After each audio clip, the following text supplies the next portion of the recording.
Shalom Bapak Ibu Saudara-saudaraku yang dikasihi Yesus Kristus. Bertemu kembali pada renungan harian firman Tuhan yang menjadi renungan untuk kita. Biarlah kita semakin hari semakin percaya kepada Tuhan dan jangan mau diombang-ambingkan oleh kuasa apapun. Kalaupun selama ini kita masih ada pengharapan dan ada rasa percaya kepada hal-hal yang lain di dunia ini, berpalinglah kepada Tuhan dan bertobatlah kepada Allah. Bapak Ibu Saudara-saudaraku yang dikasihi Yesus Kristus, firman Tuhan yang menjadi renungan bagi kita hari ini, yaitu yang terambil dari Yesaya pasal yang ke-45 ayat yang ke-22. Dikatakan demikian, "Berpalinglah kepadaku dan biarkanlah dirimu diselamatkan, hai ujung-ujung bumi, sebab akulah Allah dan tidak ada yang lain." Bapak Ibu Saudara-saudaraku yang diberkati Tuhan, Bapak Ibu yang berbahagia di dalam nama Tuhan Yesus Kristus, bertobat dan kembali kepada Allah. Itulah ajakan, itulah yang disuarakan oleh Nabi Yesaya kepada bangsa Israel, bangsanya Tuhan, melalui firman Tuhan bagi kita hari ini. Berpaling dari Allah buatan tangan manusia dan kembali kepada Tuhan yang menciptakan langit dan bumi dan segala isinya.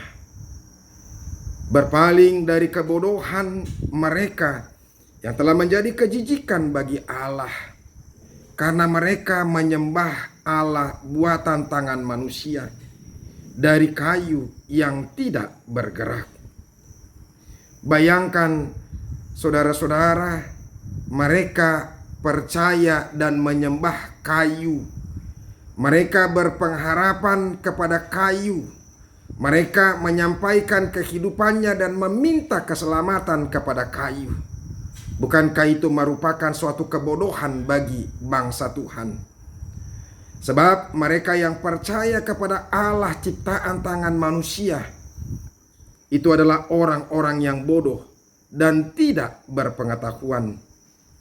Orang-orang yang mengarak patung dan kayu dan yang berdoa kepada Allah yang tidak dapat menyelamatkan, seperti yang dikatakan di ayat 20 tadi. Bayangkan saudara-saudara, Allah yang tidak menyelamatkan, itulah yang disembah oleh mereka. Allah yang tidak punya kekuatan apa-apa. Bahkan kita boleh memperlakukan kayu itu dengan sesuka hati kita. Itu pula yang disembah oleh bangsa Israel. Saudara-saudaraku, firman Tuhan ini sekaligus juga mau mengingatkan semua kita orang-orang Kristen, orang-orang yang masih mau menyembah Allah dunia ini demi kemakmuran, demi kesembuhan, demi jabatan, dan demi kenikmatan daging. Orang-orang yang masih menaruh kepercayaan kepada roh-roh zaman ini, masih percaya akan ilmu-ilmu sihir, ramalan-ramalan bintang, pembaca-pembaca garis tangan. Ada begitu banyak orang sekalipun sudah percaya kepada Kristus, percaya kepada Tuhan sebagai sumber berkat-Nya yang sudah menyelamatkan hidupnya dari dosa dan kematian, tetapi masih mau menyerahkan hidupnya berpengharapan kepada pembaca-pembaca garis-garis tangan, roh-roh zaman ini. Orang-orang yang masih mau menaruh harapannya kepada penguasa-penguasa dunia ini yang tidak bisa berbuat apa-apa kepada hidup kita. Kita semuanya dipanggil oleh Tuhan. Kalau ada orang-orang yang masih tetap juga mengandalkan dunia ini. Memang benar sekali firman Tuhan di ayat 20 sebelum firman Tuhan kita ini yang mengatakan orang-orang yang menyembah patung buatan tangan manusia adalah orang yang tiada pengetahuan atau adalah orang-orang yang bodoh. Sebenarnya orang-orang itu adalah orang-orang yang pintar, orang-orang yang telah jatuh ke dalam kebodohan yang luar biasa. Mereka bukanlah orang-orang yang tidak berpendidikan, tetapi karena mereka sesat, sehingga mereka dibutakan, dan sehingga mereka kehilangan pengetahuan mereka. Apa yang mereka andalkan selama ini, yaitu logika mereka pun sudah tidak berjalan lagi. Mereka sudah tidak pakai lagi logika berpikir mereka. Nalar mereka sebagai orang-orang yang berpengetahuan sudah hilang hanya karena dibutakan oleh keinginan daging mereka. Oleh karena itu Tuhan memanggil mereka. Dalam firman Tuhan ini sudah diingatkan kepada kita, berpalinglah kepadaku dan biarkanlah dirimu diselamatkan.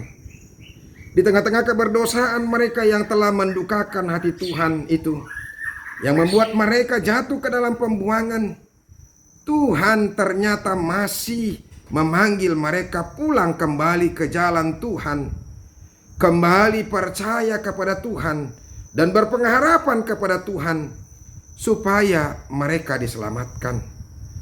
Mereka harus menyembah Tuhan dan tidak ada Allah yang lain dalam kehidupan mereka. Jangan menduakan Tuhan, sebab itu adalah kekejian bagi Tuhan. Menduakan Tuhan berarti kita harus menerima murka Tuhan. Bapak, Ibu, saudara-saudaraku yang diberkati Tuhan, dosa-dosa yang kita lakukan membuat kita juga dibuang dalam pelbagai penderitaan dan kesulitan. Mari kita lihat, ada keluarga yang dibuang ke dalam perseteruan, bahkan masuk ke dalam perceraian. Keluarga menjadi keluarga yang broken home, keluarga yang menjadi berantakan. Menderitalah anak-anak. Anak-anak akan menjadi korban, dan seharusnya itu tidak boleh terjadi. Seharusnya itu boleh dicegah kalau mereka betul-betul berpengharapan dan percaya kepada Tuhan. Ada orang yang dibuang dalam kesulitan ekonomi. Mari lihat situasi yang terjadi pada saat ini.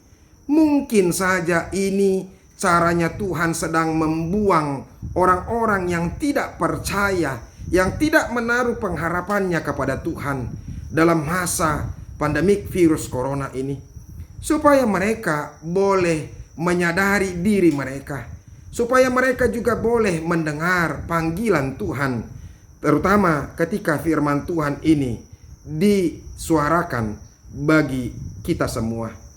Ada juga orang yang dibuang dalam kehancuran usaha. Ada orang yang dibuang dalam berbagai penyakit. Mereka menderita dalam kesakitan. Mereka mengeluh, mereka lelah dan bergumul dalam penyakit-penyakit mereka. Bahkan sebagian daripada mereka tersiksa karena penyakit-penyakit mereka. Mereka tidak berdaya karena penyakit mereka itu sangat melemahkan fisik mereka. Itulah pembuangan yang bisa dilakukan oleh Tuhan bagi orang-orang yang selama ini mengabaikan Tuhan dan sembarangan untuk mempergunakan tubuh dan jiwanya. Ada orang yang dibuang anaknya, jatuh ke dalam narkoba dan kejahatan-kejahatan yang lain. Ada orang-orang tua yang diperlakukan oleh anak-anaknya dengan tidak baik. Ada anak-anak yang berlaku kasar kepada orang-orang tuanya, yang tidak mau memperhatikan orang tuanya ketika dia sudah tua. Karena selama ini mereka juga sudah menyia-nyiakan keluarga. Mereka mempergunakan hanya mengikuti keinginan daging mereka. Bahkan mereka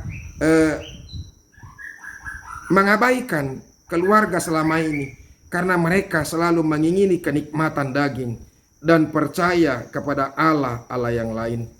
Ada juga orang yang dibuang suaminya lari, istrinya selingkuh, dan sebagainya. Saudara-saudaraku yang dikasihi Yesus Kristus, mari kita tata kembali hidup kita. Mari kita berpaling kepada Allah Yahweh, Allah yang menyelamatkan dan memulihkan kehidupan kita. Allah yang berkuasa dalam setiap gerak kehidupan kita. Allah yang mengatur dan mengendalikan kehidupan kita. Mari kita kembali menyembah hanya kepada Dia saja. Dan jangan lagi ada Allah yang lain. Dan jangan lagi ada berpengharapan kepada kuasa-kuasa dunia. Dan jangan lagi ada orang-orang yang percaya takut dengan kuasa-kuasa kegelapan. Takut dengan roh-roh jahat. Takut dengan hantu, takut dengan iblis. Karena semuanya sudah dikalahkan oleh Tuhan. Ketika kita takut dan menakutkan, menghambakan diri kita kepada mereka, maka kita menduakan Tuhan. Dan kita tidak percaya kepada kekuasaan Tuhan. Dan kepada orang-orang yang juga meminta pengharapan kepada duniawi ini, untuk kemakmuran, untuk kesembuhan, untuk jabatan. Bahkan ada yang mampu sampai menjual imannya hanya karena sebuah jabatan. Berpalinglah, ingatlah Tuhan kembali dan sembahlah Dia, supaya Tuhan bisa menyelamatkan hidupmu. Lihat, ada begitu banyak orang yang sudah hancur hidupnya. Lihat orang-orang yang berpaling kepada Tuhan, hidupnya berantakan, keluarganya juga berantakan. Karena selama ini dia hanya mengharapkan kekayaan sampai dia menjual imannya. Tetapi justru suaminya dipenjara, justru suaminya menceraikan dia, bahkan justru suaminya meninggal dunia karena Tuhan juga menjadi menghukum keluarga itu. Tuhan kiranya mengingatkan kita, kalau Tuhan sudah memanggil, maka marilah kita menjawab panggilan Tuhan. Kalau Tuhan memanggil kita, katakanlah, Tuhan, terima kasih untuk panggilan-Mu, karena aku mau datang kembali menyembah Engkau. Jadikanlah aku menjadi anak-Mu. Bersyukurlah kepada Tuhan. Bersyukurlah kita kalau kita masih dipanggil kembali untuk bertobat kepadanya, supaya hidup kita diselamatkan dan hidup kita dipulihkan. Semoga firman Tuhan ini bermanfaat bagi kita dan memberkati kita. Amin.